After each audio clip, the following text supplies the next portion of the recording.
Hi everybody. पिछले lectures में हमने जो भी पढ़ा है मैं उसका रिकैप आपको पहले करा देती हूँ, ठीक है। आई होप आप अच्छे होंगे एंड आपका जो आप अच्छे से समझ रहे होंगे जो भी मैं आपको समझाने की कोशिश कर रही हूँ। अभी मैंने 12th की सीरीज को शुरू किया है। अभी फर्स्ट सीरीज में फर्स्ट चैप्टर जो है सॉलिड स्टेट उसको शुरू किया है। आई होप कि आपको वो समझ आ रहा हो जिस तरह से मैं समझा रही हूँ। तो रिकैप ऐसा भी हो सकता है कि कोई नए व्यूअर्स जो अभी आ रहे हैं तो उनके लिए कि पिछले लेक्चर्स में हम क्या पढ़ चुके हैं। हम जनरल इंट्रोडक्शन पढ़ चुके हैं, then difference between crystalline and amorphous solids,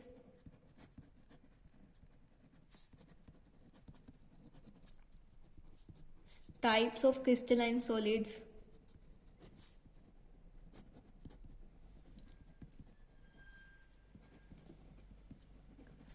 unit cell and its types,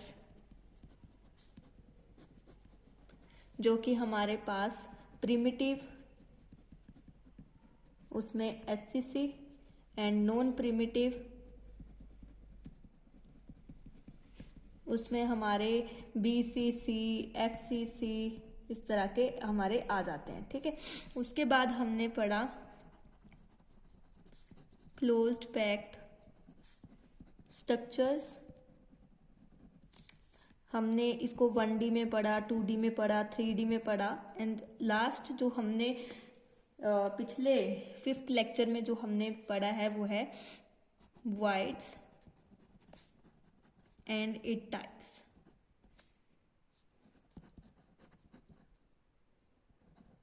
okay उसके बाद जिसमें हमारे पास हमने पढ़ा था 2D में हमने पढ़ा था स्क्वायर और ट्रायंगुलर। 3D में हमने पढ़ लिया था इसमें cubic, tetrahedral and octahedral voids।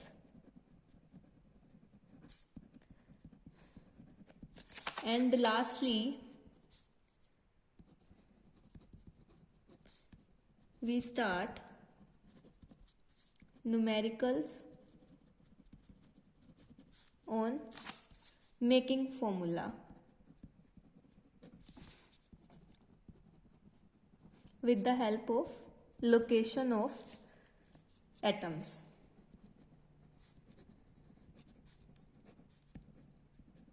तो ये हम सारा पिछले लेक्चर्स में पढ़ चुके हैं, ठीक है। तो अब लास्ट लेक्चर में मैंने एक न्यूमेरिकल करने को दिया था। तो वो न्यूमेरिकल ये है कि हमें जो ये गिवन चीज़ें हैं कि ए एटम जो है वो आपका बॉडी सेंटर पे प्रेजेंट है, बी एटम कॉर्नर्स पे प्रेजेंट है, सी एटम फेस सेंटर पे प्रेजेंट है, दिस इज गिवन। और हमें क्या करना था, फॉर्मूला फाइंड आउट करना था, ठीक है। ए बी सी इनका साइज सेम है क्योंकि मैंने बताया था आपको कि हम अभी सेम साइज वाले एटम्स को पढ़ रहे हैं। देन हम मूव ऑन करेंगे आयनिक सॉलिड्स के बारे में थोड़ा सा हम समझेंगे।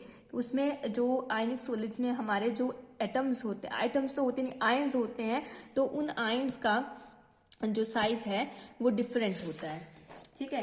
तो अब इस न्यूमेरिकल को हम करना शुरू करते हैं। तो हमें बोला हुआ है, मैं फिर से इसको लिख लेती हूँ, ठीक है। अभी मैं इस न्यूमेरिकल को शुरू कर देती हूँ, ठीक है। तो we have given A atom is present at body center. ऐसा भी हो सकता है कि किसी ने पिछला नहीं देखा है, वो आज की वीडियो से शुरू कर रहे हैं, ठीक है। तो उनके लिए मैं फिर से बता देती हूँ। B atom present at the corners and C atom present at the face center. Okay, now this is given, ये हमें गिवन है। Now find the formula of compound. तो लेट्स डू दिस न्यूमेरिकल। तो हमें पता है ए जो है वो एट बॉडी सेंटर, ठीक है। बॉडी सेंटर मैंने आपको पहले ही बताया था।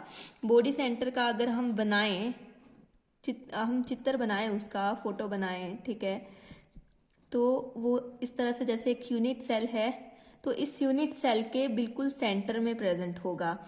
अगर मैं फिर से आपको बताऊं तो दिस इज एक यूनिट सेल, आप इसको मान लीजिए, ये वाला जो ये वाला है ये यूनिट सेल, आप इसको मान लीजिए इस बॉक्स को।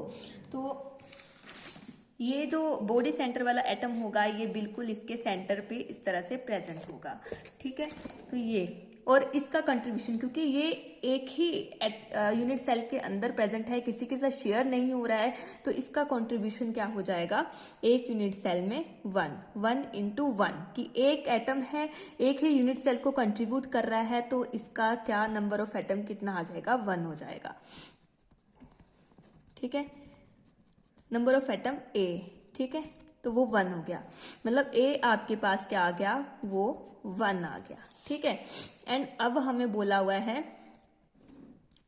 बी एट कॉर्नर्स, ठीक है। हमें पता है कि जो कॉर्नर पे प्रेजेंट है, यहाँ पे जो एटम प्रेजेंट है, मैंने आपको बताया था कि जैसे इस ये 2 बॉक्सेस हैं, इसकी तरह 2 आगे होंगे, यहाँ पे इनके आगे एक एक, और इसके ऊपर भी 4 इन्हीं की तरह अटैच होंगे। तो ये वाला जो यहाँ पे कॉर्नर पे एटम है वो 8 यूनिट सेल से शेयर हो रहा होगा। तो एक इस यूनिट सेल के लिए उसकी कंट्रीब्यूशन कितनी हो जाएगी, 1/8 हो जाएगी, 1/8 कंट्रीब्यूशन हो जाएगी। तो 8 और 1/8, ठीक है, 8 कॉर्नर्स हैं और 1/8 एक की कंट्रीब्यूशन है, तो 8 की कितनी होगी, 8 into 1/8, तो इसका कितना आ जाएगा, हमारे पास 1 ही आ जाएगा, ठीक है, 1 ही एटम आ जाएगा बी का, ठीक है। तो यहाँ पे बी भी हमारे पास एक ही एटम प्रेजेंट है, ठीक है। अब सी हमें बोला हुआ है, C is present at the face centre, C at face centre, जैसे मैं इसका चित्र बना लेती हूँ, सी एट फेस सेंटर, ठीक है, मैं इसको बना लेती हूँ। फेस सेंटर पे कैसे, ठीक है, हम अलग उससे बना लेते हैं कलर से, ताकि आपको अच्छे से समझ आ जाए। जैसे ये ऊपर वाला फेस, नीचे वाला फेस, लेफ्ट वाला, राइट वाला, ये पीछे वाला और ये आगे वाला, ठीक है।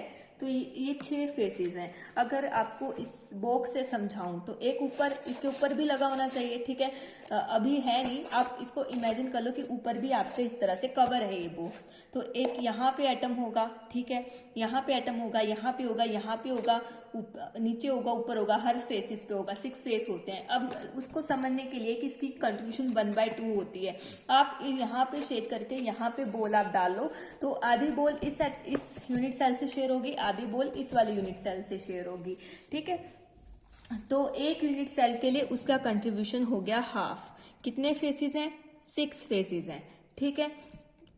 तो हमारे पास कितने 3C एटम्स हो गए, ठीक है, मतलब C3 हो गए। तो हमारे पास हेंस फॉर्मूला ऑफ कंपाउंड हमारे पास बनता है, ए हमारे पास 1 था, बी भी हमारे पास 1 था और सी हमारे पास 3 आता है। तो हमारे पास ये फॉर्मूला इसका बनता है, ठीक है, ये इस तरह से। अब अगर हम इसमें नेक्स्ट टॉपिक को देखें तो हम इंक्लूड करते हैं नाउ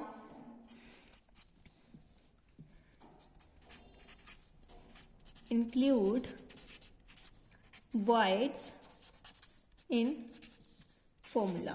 हमें voids को भी हमने अब इसमें इंक्लूड कर देना है, ठीक है।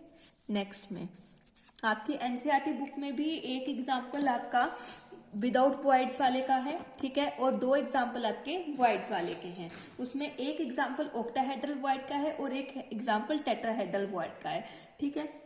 तो पहले मैं आपको एग्जाम्पल करा दूंगी और एक अपनी तरफ से करा दूंगी, या जो मेरे को लगता है सही इम्पोर्टेंट है वो सारे न्यूमेरिकल मैं आपको लास्ट में, जब आपका ये चैप्टर खत्म हो जाएगा तो एक न्यूमेरिकल वीडियो जो है वो मैं अपलोड कर दूंगी। सॉरी, नाउ हमारे पास क्वेश्चन है that we have X and Y atoms, ठीक है। x atom where x atom present at corners of unit cell, ठीक है, and y atom present in all octahedral voids, ठीक है. Find the formula of compound. तो ये आपको NCERT में इस तरह का आपको एक क्वेश्चन एग्जाम्पल आपको दिख जाएगा, ठीक है. तो आपने इसको करने की कोशिश करनी है. मैं आपको समझाती हूँ किस तरह से ये होगा न्यूमेरिकल, ठीक है. अब देखो हमारे पास कॉर्नर्स वाला, तो अभी हम कॉर्नर के ऊपर कंट्रीब्यूशन कई बार नंबर ऑफ एटम जब से निकाले तब से हम कंट्रीब्यूशन कॉर्नर्स की आपको करा रहे हैं, ठीक है. अभी भी मैंने कॉर्नर्स की आपको कराई है, ये देखिए, ठीक है. तो आपको अब ये कंट्रीब्यूशन तो आपको याद होना चाहिए कि कॉर्नर्स पे अगर कोई एटम प्रेजेंट है और आठों के आठों कॉर्नर्स पे जब एटम्स प्रेजेंट है तो उनकी कंट्रीब्यूशन फॉर 1 यूनिट सेल वो 1 होगी, ठीक है. तो एक्स जो है वो हमारा कॉर्नर्स पे प्रेजेंट है, ठीक है. एक्स एट कॉर्नर्स हो गए आपके 8 कॉर्नर्स, ठीक है. 8 कॉर्नर्स पे एटम्स हैं और एक कॉर्नर की 1/8 है, तो 8 की इतनी हो जाएगी, तो 1 कंट्रीब्यूशन आपकी आ जाएगी, ठीक है. तो यहाँ पे x बन गया, x एक ही रह गया, ठीक है. अब हमने पीछे क्या पढ़ा है, इसको सोल्व करने के लिए मैंने पीछे आपको फिर से मैं बता देती हूँ अच्छे से. We know that if number of atoms हमारे पास n है, ठीक है, then number of octahedral voids आपके हो गए n के equal, and number of tetrahedral voids वो किसके इक्वल हो गए, वो 2n के इक्वल हो गए, वो डबल हो गए, ठीक है. तो हम ये समझ चुके हैं पहले, ठीक है. और इसको आगे मैं आपको बताऊंगी भी कैसे, किस तरह से ये आपके जो ये लिखा है ये क्यों लिखा है, किस तरह से ये सब हमने जो ऑब्जर्व किया लैटिस को, यूनिट सेल को, तो हमें ये डाटा मिला है, ठीक है. अभी आप याद कर लीजिए, फिर अपकमिंग आपके टॉपिक्स में आपका ये मैं क्लियर कर दूंगी, ठीक है. अब हमारे पास x आ गया 1 क्योंकि वो कॉर्नर्स पे प्रेजेंट था. अब y को बोला हुआ है कि y atom present in octahedral voids, ठीक है. अगर देखो यहाँ पे यूनिट सेल में कितना कंट्रीब्यूशन है एटम का, एक एटम है, ठीक है. और हमने यहाँ पे बोला कि जितने एटम होंगे उतने ऑक्टाहेड्रल वॉइड होंगे, तो मतलब अगर एक एटम है तो एक ही ऑक्टाहेड्रल वॉइड होगा इस फॉर्मूला में, ठीक है. सो y in all octahedral void, ठीक है. तो y in octahedral void as there is 1 atom contribution, okay, in unit cell, so y is also 1. ये भी बताऊंगी किस तरह से आपके 1, ठीक है. तो hence formula of unit cell आपका बन जाता है एक्स वाई, ठीक है. और इसको हम दूसरी तरह से, ये तो मैंने अपनी तरह से बताया है, ठीक है, कि इस तरह से. बाकी आप रेशो लेके भी कर सकते हो, जैसे आपकी एनसीईआरटी बुकलेट में दिया हुआ है कि आप इसको नंबर ऑफ एटम्स को n मान लो, ठीक है, एंड देन यहाँ पे भी n है, देन आप n की रेशो ले लो तो 1:1 आपकी रेशो आ जाती है. तो आपका जो फॉर्मूला बनता है वो x एंड y बनता है. ये मैंने ऐसे बताया जैसे मेरे को समझ में आया था या आता है, ठीक है. तो ये आपका ऑक्टाहेड्रल का एग्जाम्पल हो गया, ठीक है. अब नेक्स्ट जो आपका है, अगर हम इसको ऐसे कर लें कि x हमारा कॉर्नर्स पे प्रेजेंट है एंड y आपका हाफ ऑफ ऑक्टाहेड्रल वॉइड्स में प्रेजेंट है, ठीक है. तो अब हम इसको करके देखते हैं, ठीक है। एक्स कॉर्नर में है, ठीक है, तो उसकी कंट्रीब्यूशन कितनी आ गई, 1 के इक्वल आ गई, ठीक है। अभी मैं शॉर्टकट में कर रही हूँ, अगर किसी को समझ नहीं आ रहा है, ठीक है, तो वो पीछे के लेक्चर अच्छे से देखे एंड फिर आपको ये समझ में आ जाएगा। और y half of the octahedral void है। अब जैसे मैंने पिछले उसमें बताया कि यहाँ पे एक एटम कंट्रीब्यूट कर रहा है, एक यूनिट सेल, एक एटम टोटल आ रहा है आफ्टर दिस कंट्रीब्यूशन निकाल के, तो y भी आपका क्या होगा, वो 1 होना चाहिए, ठीक है, अकॉर्डिंग टू डेफिनेशन। लेकिन यहाँ पे आपको क्वेश्चन में क्या बोला है, ये गिवन आपको चीज जो है, ये गिवन है, उसने बोला है कि हाफ ऑफ ऑक्टाहेड्रल वॉइड्स में आपके क्या है, y है। तो हमने क्या करना है, इसको इस तरह से कर लिया तो ये हाफ आ गया। नाउ टेकिंग रेशो ली, ठीक है, रेशो ली तो 1:1/2। अब कोई भी रेशो में मतलब x रेशो y ली, तो अब हमने 1:2 को, आपकी फ्रैक्शन में तो रेशो आती नहीं है, तो आपको होल नंबर में कन्वर्ट करनी पड़ेगी। So we have to convert, हमने क्या करना है, इसको 2 से मल्टीप्लाई कर देना है ताकि ये होल नंबर में आ जाए। तो यहाँ पे फॉर्मूला क्या बनता है, हेंस फॉर्मूला, आपके पास फॉर्मूला बनता है x2 और ये आपका y, तो ये आपका फॉर्मूला बनता है, ठीक है। अब एक टेट्राहेड्रल का करके देख लेते हैं, ठीक है।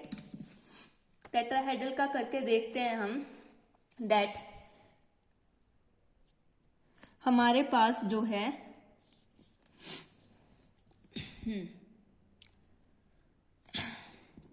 क्वेश्चन नेक्स्ट करते हैं,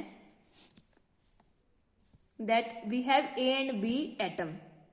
ए एटम जो है फॉर्म HCP लैटिस, ठीक है, वो HCP लैटिस बना रहा है, ठीक है।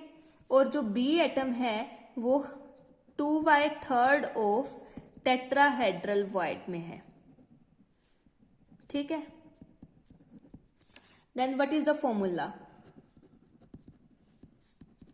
ठीक है, ये हमारा क्वेश्चन है ना, हम इसको ट्राई करके देखते हैं, ठीक है। ए जो है वो HCP बना रहा है, पहले हम ए HCP बना रहा है, ठीक है। HCP का मतलब है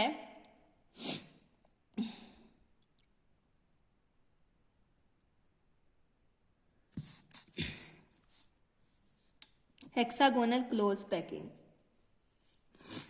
और वो हमें पता है इस तरह से बनती है, एटम्स के डिप्रेशन में एटम, एटम्स के डिप्रेशन में एटम, एटम्स के डिप्रेशन में एटम, एटम्स के डिप्रेशन में एटम, ठीक है। और जब हम, ये 2D की बात है, जब हम इसी को 3D में लेके जाते हैं तो वो CCP और HCC हमारे पास यूनिट सेल बनता है, ठीक है।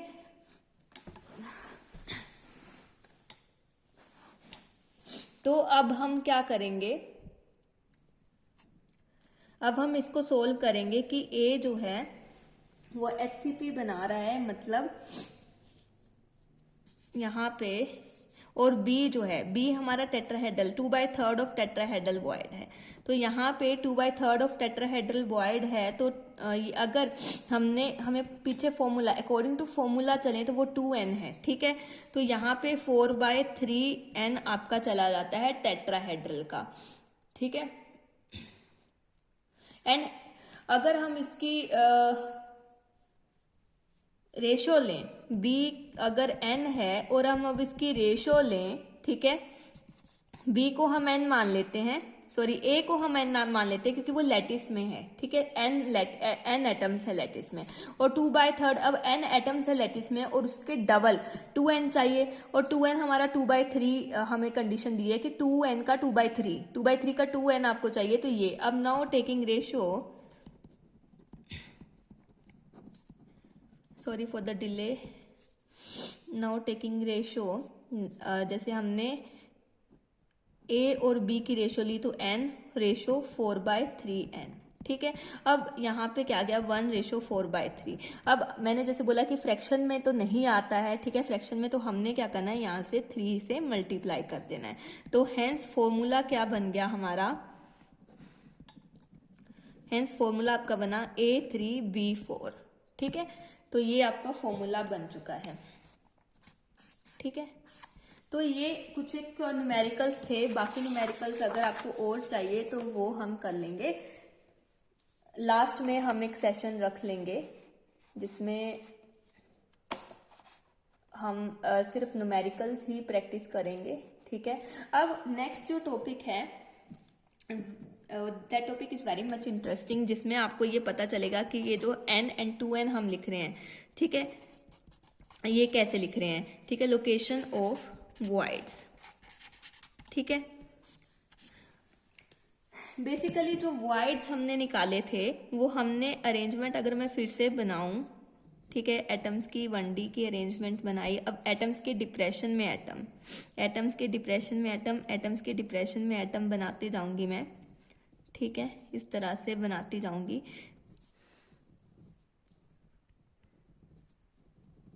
ठीक है,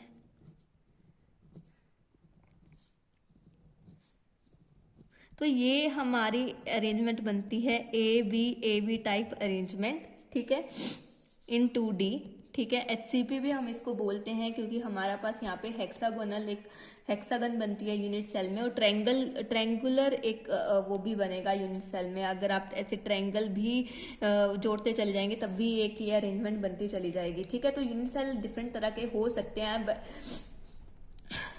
हमने वो यूनिट सेल लिया है जिसमें हम कोऑर्डिनेशन अच्छे से निकाल पाते हैं, ठीक है, किसी भी एटम का, ठीक है। अब ये था 2D में। अब इसी के ऊपर जब हम 3D में गए तो हमें यूनिट सेल मिले, ठीक है, ये वाला CCP, और इसी में हमने टेट्राहेड्रल एंड ऑक्टाहेड्रल वॉइड्स को पढ़ा था, ठीक है। मैं आपको इसकी थोड़ी सी बता दूंगी। और यहाँ पे हमने ट्रायंगुलर वॉइड्स पढ़े थे, ठीक है, ये इस तरह से थे, सीधी ट्रायंगल और उल्टी ट्रायंगल, इस तरह से। और यहाँ पे अगर मैं टेट्राहेड्रल की बात करूं, ठीक है, तो ये इस तरह से हमारी एक ट्रायंगल है, ठीक है, और इसका जो ये हमारा ये वॉइड है, ट्रायंगुलर वॉइड, ये इसको कवर करता हुआ हमने एक एटम रखा था इस तरह से, ठीक है, इस तरह से। तो ये मैं अगर बनाना हो तो ये इस तरह से हम इसकी ज्योमेट्री को बता सकते हैं कि ये हमारा एक टेट्राहेड्रल वॉइड हुआ। और ऑक्टाहेड्रल वॉइड में अगर हमारे नीचे वाली लेयर के एटम इस तरह से रखे हुए हैं तो ऊपर वाली लेयर के एटम हमारे इस तरह से रखे जाएंगे, मतलब दोनों का जो ये अपेक्स है ये ऑपोजिट आएगा, ठीक है। तो ये आपका ये टेट्राहेड्रल वॉइड बना और ये ऑक्टाहेड्रल वॉइड बना, ठीक है। अब इनकी लोकेशन हमने किसमें देखनी है, क्योंकि हमने इसी में पढ़े थे, तो अब हम FCC में ये किस तरह से बनते हैं हम वो देखेंगे, ठीक है।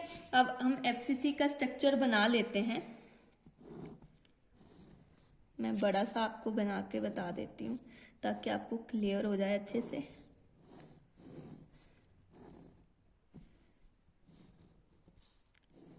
FCC में क्या होता था, कॉर्नर्स पे तो एटम प्रेजेंट होते ही थे, बल्कि आपके उसके साथ साथ आपके फेस सेंटर में भी एटम्स प्रेजेंट होते। तो अभी मैं कॉर्नर्स वाले बना रही हूँ, ठीक है।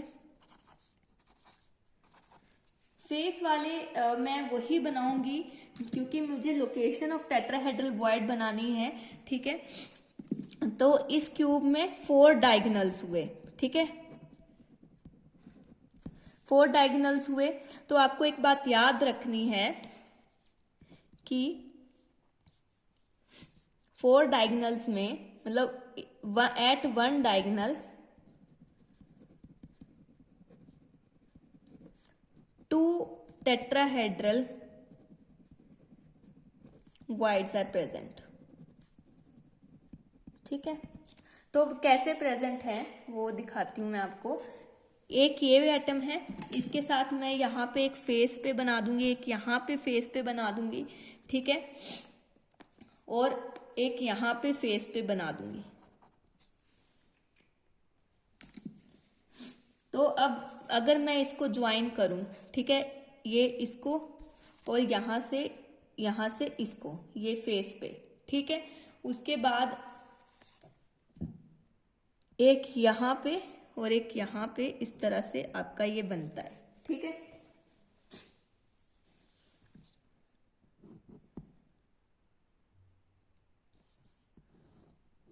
इस तरह से। ठीक है, इस एटम को नहीं लेना है, सिर्फ ये फेस वाले तीन फेज वाले क्या बना रहे हैं, वो ट्रायंगल बना रहे हैं। और ये एक कॉर्नर वाला, ये उसके ऊपर अगर आप यहाँ से आंख आपने यहाँ पे लगानी है, ठीक है, तो ये आपको इसके ऊपर ही दिखेगा। ठीक है, यहाँ से आंख लगा के अगर आप यहाँ से देखोगे तो इस ट्रायंगल के ऊपर ये वाला एटम आपको रखा हुआ दिखेगा।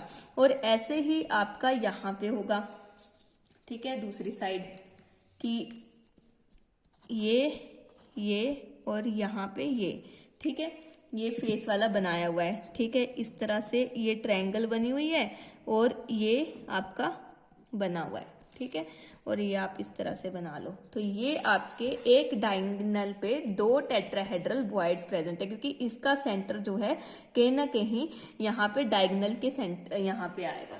ठीक है, तो ये थे इस तरह से 4 आपके डायगोनल्स हैं, तो आपके 8 जो हैं वो 8 हो गए tetrahedral voids in total in FCC और सीसीपी। ठीक है, अब मैंने, आप बोलोगे यहाँ पे आपने एटम नहीं बनाया, पीछे एटम नहीं बनाया, तो मैंने अभी वही एटम्स फेस पे बनाए हैं जिससे मैं ये लोकेशन बता सकूं टेट्राहेड्रल वॉइड की। अब मैं लोकेशन ऑफ ऑक्टाहेड्रल वॉइड, ये थी लोकेशन ऑफ टेट्राहेड्रल वॉइड।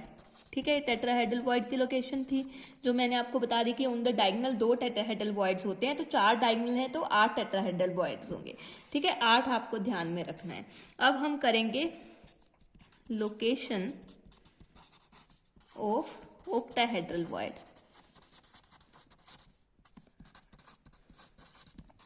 अब ऑक्टाहेड्रल वॉइड की कैसी लोकेशन होगी वो मैं आपको बता देती हूँ। ठीक है, अब आपको पता है कि ये 8 हैं। ठीक है, तो ये 4 होने चाहिए। ठीक है, पहले आप इसकी लोकेशन देखो। ठीक है, इसकी ये भी एफसीसी हम बना लेते हैं। हम एक यूनिट सेल ड्रॉ कर लेते हैं इस तरह से। आप मेरे साथ साथ करते रहिए। ठीक है, या आप बिल्कुल ध्यान से आप साथ के साथ बनाते रहेंगे ना, तो आपको ज्यादा समझ में लगेगा। सबसे पहले एक तो इसका बॉडी सेंटर पे प्रेजेंट होता है। कैसे, देखो, एक फेस का यहाँ पे है, एक यहाँ पे है। ठीक है, आप एक यहाँ पे है। ठीक है, इस तरह से, और एक नीचे है। ठीक है, तो यहाँ पे एक स्क्वायर आपका, और एक पीछे को है, पीछे का भी बनाओ, आगे पीछे दाएं बाएं ऊपर नीचे आपकी इस तरह से प्रेजेंट है। ठीक है, तो यहाँ पे मैं आपको अलग कलर से बताती हूँ ताकि आपको समझ में आ जाए कि यहाँ पे इस तरह से एक स्क्वायर बन रहा है और इसके ऊपर से ये आपकी जुड़ती हुई इस तरह से वो जा रही है ये। और आप नीचे का भी बता सकते हो, ये आपका एक क्या बनता है, octahedral void at the body center. ठीक है, ये है आपका octahedral void at body center. ठीक है, अब एक जो होगा वो आपका क्या बनेगा, एज सेंटर्स पे बनेगा। ठीक है, कैसे बनेगा वो मैं आपको अलग कलर से बताती हूँ। ठीक है, जैसे उसमें आपके एक तो ये कॉर्नर वाला एटम यूज होगा, एक यहाँ पे कॉर्नर वाला एटम यूज होगा। ठीक है, और आपका और एक नीचे ये फेस वाला यूज होगा, ऊपर भी इसके क्या होगा, एक इस तरह से मैं आपको पेन से बनाती हूँ। इस तरह से ऊपर वाले यूनिट सेल का फेज आपका यहाँ पे आएगा। ठीक है, तो उसका भी एक सेंटर वाला एटम होगा। ठीक है, और जैसे आपका यहाँ पे यहाँ पे फेज है, वहां पे इसके आगे भी एक फेज होगा इस तरह से ऊपर वाला। ठीक है, तो इसका भी एक एटम प्रेजेंट होगा। ठीक है, तो अगर मैं बात करूं तो ये देखो, और ये ऊपर इससे कनेक्टेड है। ठीक है, इस तरह से, और नीचे भी ये इस तरह से इससे कनेक्टेड हैं। ठीक है, तो ये अब इसका जो है एच सेंटर पे आपका आ रहा है, यहाँ पे आपका सेंटर आ रहा है। तो एज के सेंटर पे हमें पता है, वी नो दैट हमारे पास 12 एजेस होते हैं। ठीक है, अब मैंने बताया था कि ये एज है, ठीक है, ये इसके साथ भी शेयर हो रहा है और नीचे आगे जो इसके प्रेजेंट है इसके साथ भी, और ऊपर वाले 2 के साथ भी शेयर होगा, तो 4 के साथ, ठीक है, शेयर होगा। तो 12 एक 1/4 से शेयर होता है, मतलब उसकी कंट्रीब्यूशन एक एटम से 1/4 है, 4 में शेयर होता है, तो 12 का हमारा कितना आ जाएगा, 12 का 3 आ जाएगा। और एक हमारा टोटली बॉडी के अंदर ऑक्टाहेड्रल वॉइड जो है वो प्रेजेंट है, तो टोटल ऑक्टाहेड्रल वॉइड कितने हुए, वो हो गए 3 + 1 वो 4। ये वाला टॉपिक आपको सिर्फ समझने के लिए है, ताकि आपको वो फॉर्मूला याद रहे कि जो ऑक्टाहेड्रल, अब आपका यहाँ पे वो फॉर्मूला देखो। ठीक है, ये देखो हमारे पास जो टेट्राहेड्रल वॉइड्स आए थे वो 8 आए थे, और यहाँ पे ऑक्टाहेड्रल वॉइड जो है वो 4 आए हैं। तो अकॉर्डिंग टू क्वेश्चन अगर हम देख, अकॉर्डिंग टू डेफिनेशन हमने लिखा था कि इफ नंबर ऑफ एटम्स, हमारे पास n है, ठीक है, और आपको पता एफसीसी में, ये एफसीसी बनाया है तो इसकी कंट्रीब्यूशन, नंबर ऑफ एटम्स हमने निकाले थे वो 4 आते हैं, नंबर ऑफ एटम्स, ठीक है, वो 4 हैं। तो नंबर ऑफ ऑक्टाहेड्रल वॉइड्स कितने हो गए, वो हमने अब निकाल लिए, 4 ही आ गए, ठीक है। एंड नंबर ऑफ, ये एफसीसी की हम निकाल रहे हैं, टेट्राहेड्रल, क्योंकि इसी में पढ़ते हैं हम, ठीक है, वॉइड्स कितने हो गए, वो हमने निकाले 8, ठीक है, वो 8 हो गए, ठीक है, तो 8। तो यहां से हमारा ये वाला फॉर्मूला जो है, ये हमारा जो हम ये याद करते थे वो आपको अब याद रहेगा, क्योंकि मैंने आपको अभी यहाँ पे ड्रॉ करके बता दिया। थोड़ा सा आप यहाँ पे टेढ़ा मेढ़ा हो सकता है, लेकिन आई होप आपको समझ में आ गया है, ठीक है, जो भी मैंने आज पढ़ाया है इस लेक्चर में। तो दैट्स ऑल फॉर टुडे। बाकी हम नेक्स्ट लेक्चर में ए एंड आर का रिलेशन पढ़ेंगे, एंड देन हमारी पैकिंग एफिशिएंसी बची है, डेंसिटी के बारे में हम पढ़ेंगे, and that's all for today.